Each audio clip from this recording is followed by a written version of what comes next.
Okay, now here we are. We tilted the cab. We're going to do some component identification and kind of go over what we went over in the PowerPoint of some of the braking system. So obviously we got our airlines. We want to make sure we don't have any frays or any leaks in our airlines. This air system, like I talked about in the cab, is connected to the foot pedal. When you apply pressure to the foot pedal, it applies air through these valves, through a series of valves, into the brake can itself. This can is a single type can. The can in the back is a maxi can, and we'll go over what that's about when we get back there. But this is a single can, which means it does not have a parking brake on it. The airline goes in. Underneath this band right here, there is a diaphragm, a rubber diaphragm. So when the air goes in, it pushes against that diaphragm. On the other side of the diaphragm is a plate down here. There's a plate that the diaphragm pushes on. The reason there's a diaphragm is to make this airtight. So it's a rubber diaphragm, makes it airtight.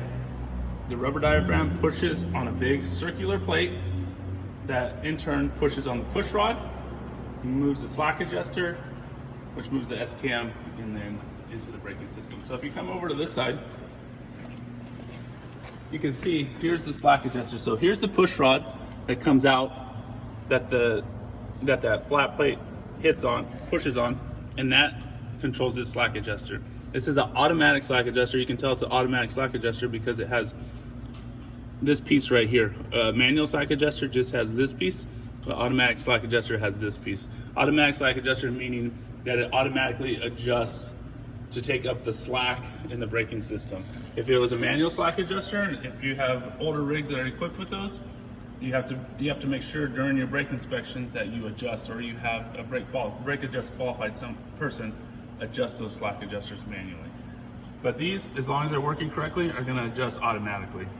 That slack adjuster on the inside here is hooked to the end of the S-cam. So the S-cam is actually inside the brake drum, which we'll go over and on the PowerPoint. But this is the end of the S-cam right here. It's got splines.